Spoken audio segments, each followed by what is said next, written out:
Bem, alunos, estamos dando início agora à segunda aula no nosso curso Cuidar de Idosos, da disciplina Cuidado e Orientações Farmacológicas.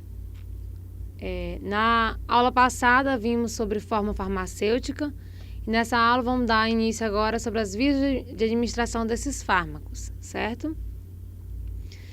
Em relação às vias de administração, a gente tem que perceber se a gente quer uma ação local ou uma ação sistêmica. O que é essa ação sistêmica? É onde vai a medicação para todo o organismo, correto? Se a ação é local, o próprio nome já diz, a ação vai ser absorvida somente naquele local, como mostra as figuras nos slides.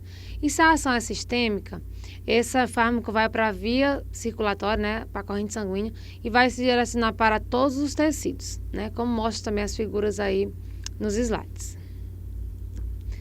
Você, como cuidador de idosos, você tem que ter em base esses 7 acertos para a sua via de administração não ficar, essa administração de medicamento não ficar errônea. Como, por exemplo, se a diluição da medicação está correta, se aquela medicação é a mesma que você vai administrar, a hora, você tem que observar o horário dessa administração para não trocar, se é o paciente correto, né? Isso no caso, às vezes, de hospitais. Você vai ser um cuidador de um único paciente, né? Mas se nesse paciente na casa tem várias medicações de outras pessoas, então você tem que tomar muito cuidado com a via de administração, com a medicação correta, certo? E o horário certo da medicação. Para a via de medicação, existem 2 sistemas. A via enteral, que é a que passa pelo sistema gastrointestinal, que vai a oral, a sublingual, a retal. E a via parenteral. Parenteral significa que fora do intestino. Então, não passa pelo intestino, o gastrointestinal. Que são, comumente a gente chama de as que são aplicadas por injeção, certo? Que utilizam as seringas. Aí a divisão nos slides, você pode perceber que tem a via enteral, né, que é a oral, sublingual e retal. E tem as vias parenterais, que são as diretas, né, que são utilizadas com agulha e seringa. E são as indiretas, que é por outras vias, né, inalatória, cutânea, ok? Essas que estão sublinhadas são as que a gente vai dar ênfase na aula, mas que tem as demais vias para vocês poderem pesquisar e nos materiais que eu enviei para vocês também, certo?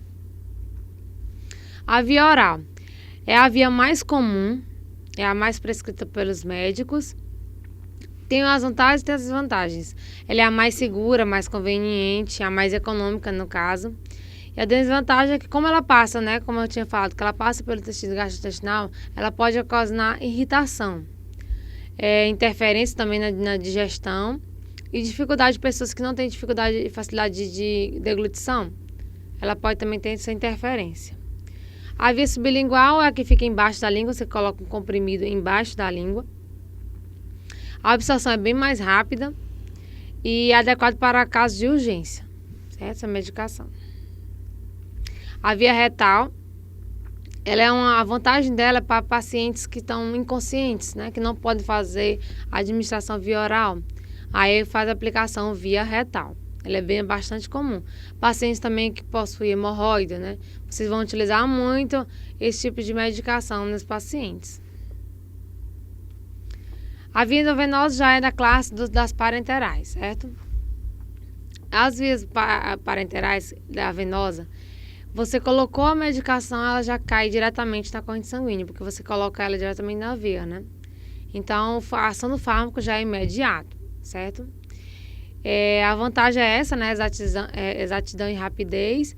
E a desvantagem pode causar dor, né? O edema, como muitos não gostam de usar essa via. Tem a via intramuscular, aí mostra as áreas, né, que é a região deltoide, a região glútea e a região da coxa, que a gente pode administrar essa via intramuscular, essas medicações. Uma observação, um técnico em cuidar de idosos, eles não fazem essa aplicação endovenosa, não fazem essa aplicação. Algumas vezes fazem intramuscular, mas nem sempre intramuscular. Fazem a oral, a sublingual, a retal, certo? Mas ter cuidado, que a via intramuscular e a via endovenosa é para quem tem técnico em enfermagem, ok? Para cuidar de idosos, então, vocês não vão utilizar essas vias. Já a via subcutânea vocês vão utilizar porque é uma via bastante comum para pacientes que têm diabetes. Então essa é uma rotina que, se você tiver um paciente que tiver diabético, você vai utilizar. Na última aula desse módulo, eu vou mostrar para vocês como é que faz essas aplicações, correto? Bem, esse gráfico aí que mostra para vocês é sobre a velocidade de administração e a absorção pelo organismo, correto?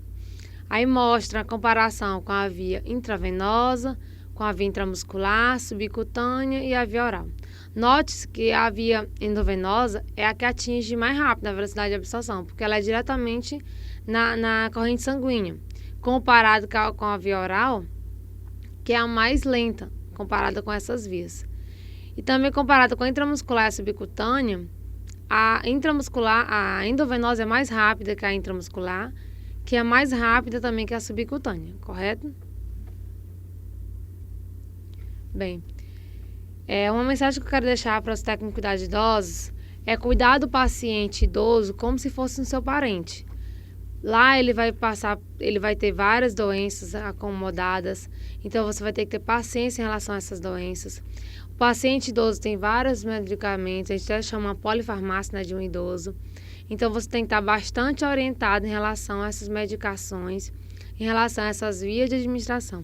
Na aula 1 tivemos sobre as vias de administração, sobre a forma farmacêutica dessas medicações, né, que são várias. Nessa aula tivemos sobre a via de administração, para a gente não trocar essas vias de administração, e bastante ênfase nas vias de administração que um técnico em cuidados de idosos pode ministrar. Então, peço que isso seja bastante importante para vocês, correto?